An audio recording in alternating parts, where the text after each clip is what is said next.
a gente está numa trajetória e me parece que ela é muito curta, né, Matheus? A continuidade desse movimento parece bastante clara também diante dos fatores que esse estudo elencou. Agora, como é que a gente está olhando, então, para a safra 23, 24? A gente, ainda tem bastante soja para comercializar, e dois, o produtor vai ter oportunidades importantes aí para concluir a comercialização dessa safra, Matheus? Olha, cara, muito bem. Diferente da safra 24 e 25, onde grande parte da base produtiva não fez custo, e o custo ele é dependente de uma variação de dólar, a safra 23 e 24 já foi formada a custo.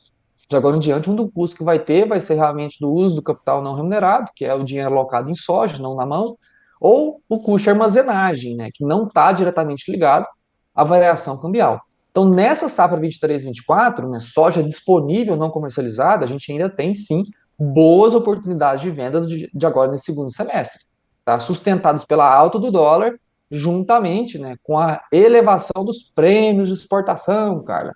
Mais uma vez, a gente viu tantas pessoas, né, ali nos últimos meses batendo, falando que os prêmios derreteriam de novo, viriam a registrar as mínimas recordes, como foi observado no ano passado. E olha aí, o prêmio batendo 60 pontos positivos, as máximas históricas para a safra 24, registradas agora, nessa semana, dos prêmios aqui portuários brasileiros. Né? Então, temos tanto prêmios sustentando as altas, assim como também o dólar, né? Justificando ganhos na soja disponível física da safra 23 e 24. Então, sim, sendo bem objetivo, né, deveremos ter uma ligeira melhora, assim dizendo, no mercado disponível brasileiro nessas próximas semanas, cara. Matheus, a gente tem recebido muitas perguntas aqui no Notícias Agrícolas, justamente sobre isso, né? É hora de continuar participando do mercado, ou é hora de se retrair um pouco mais, ou essa vai ser uma resposta muito particular, porque na última semana, essa questão da MP do fim do mundo, a MP 1227, que graças a Deus foi devolvida ao executivo, ou ia ser mais uma flecha no coração do setor produtivo, é, ela desorganizou muito o mercado. Então a nossa comercialização baixou demais, os nossos negócios esfriaram de forma total e completa e o produtor ficou muito reticente. As compradoras também ficaram muito reticentes. A gente já vê uma retomada de certa normalidade nesse ritmo, os negócios já voltam a acontecer de forma um pouco mais intensa, ou tá todo mundo ainda meio cauteloso diante disso tudo, fora os fatores que já conhece, para voltar a um ritmo de negócios mais aceitável para esse momento?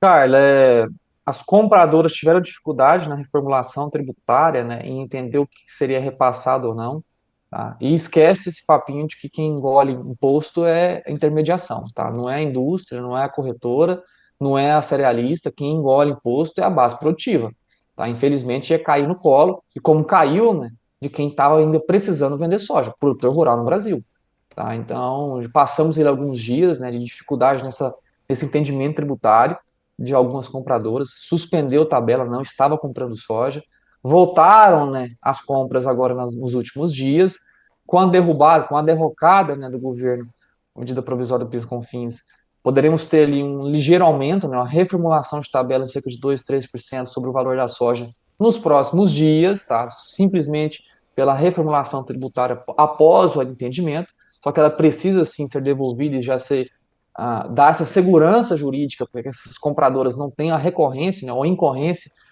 da volta dessa medida provisória, tá? Então, os negócios voltaram a ser ofertados, só que a liquidez do mercado ela está baixa, Carla.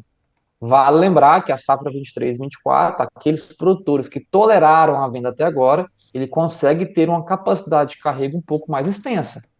A gente estivesse falando há 60 dias atrás, ou até mesmo 30 dias atrás, cara, ah, com, tratando desse mercado ainda em momentos, né, que as despesas são extremamente elevadas, né, muitos compromissos financeiros a serem rompidos nos próximos dias, acaba que a base produtiva estaria pressionada, né, a vender, colocar dinheiro no bolso e pagar suas contas.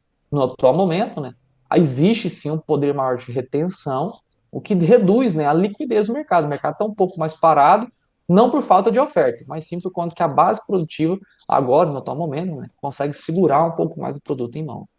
Matheus, William Rodrigues também te manda uma pergunta. Ele diz assim: será que o cavalo passou arriado? Se não fosse o dólar, hoje estaríamos com os preços bem mais negativos. Como é que você enxerga essa pergunta? Como é que você responde o William Rodrigues? Olha, William, boa pergunta, meu cara. Eu até brinco às vezes, né, de que, o si, o si, o si, o si, né? Eu brinco que se minha avó tivesse duas rodas, ela era uma bicicleta, né? Não era nem minha avó. Então, o si, o si, o si, acaba que hoje temos tido boas oportunidades no mercado. Tá? A gente tem sim um mercado um pouco mais sustentado por dólar, sustentado por prêmios, tá? Para aqueles que realmente não se prepararam, né? Foi levado pela euforia, do terrorismo mercadológico, como alguns casos, normal, tá? Sempre tem pessoas causando terrorismo, isso não acontece só no Brasil, acontece em qualquer mercado mundial, né? O mercado só tem liquidez porque tem gente acertando o mercado, tem gente errando o mercado, tá? Não existe, né, consenso realmente entre consultores, isso é comum, tá?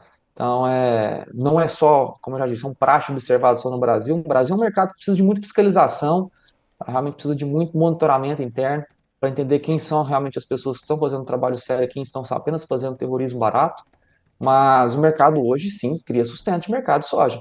Tá? Se é pela variável do dólar, aqueles que se prepararam para ter um dólar em elevação por agora, né, estão realmente muito satisfeitos. Né? Aqueles que conseguiram fazer uma trava derivada, né, colocando uma soja travada próxima às US$ 13 por bushel para vencimentos agora, deixou em aberto prêmios e dólar, realmente está sorrindo, né? Tá com as mãos para cima, colocando talvez um ágio de quase 10, R$ 15 acima na saca da soja hoje disponível em qualquer lugar do Brasil, tá? Então, realmente uma das variáveis compostas na soja reais por saca é o dólar, e ela é a principal. Desde que o dólar rompeu a região dos R$ 5, o dólar se tornou a principal componente de composição de preço da soja brasileira, não é mais o Chicago.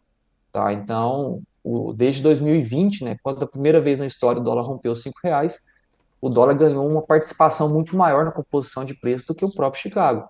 Então, aqueles que realmente só ficam focados em entender a variação do Chicago e esquece que existe câmbio dentro do nosso país, acaba sendo realmente trazendo talvez uma distorção real do que o mercado aqui no Brasil está se participando. Né?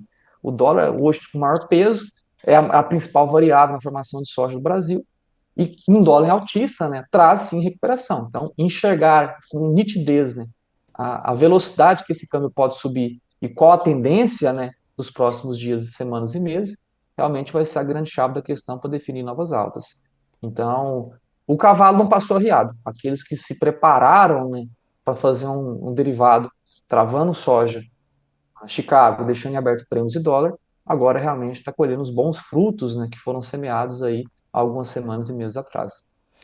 Matheus, para gente, para gente finalizar, quais são as primeiras referências de preços que você imagina que a gente vai trabalhar nessa quinta-feira base Porto?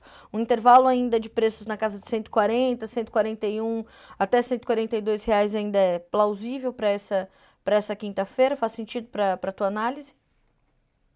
É o valor hoje exercido para essa manhã, viu, Carla? Já tinha até antes de entrar com você, já tinha pedido aqui para a Lohane, que fica diretamente ligada ao nosso mercado físico, né? A nossa análise de mercado físico. E ela já tinha me passado as referências hoje pela manhã, base Paranaguá 141, base Santos 142,50 até 143 em alguns pedidos, nada realizado por enquanto. Porém, enfim, são ofertas ali que mostram a estabilização do mercado mesmo com a variação que tivemos aí mínima, né, porém notada do SDA de ontem, tivemos uma estabilização do mercado físico brasileiro. Matheus, e dessa forma eu acho que a gente consegue responder a todas as perguntas da nossa audiência. O José Passarini Neto diz assim: bom dia, Carla e Matheus.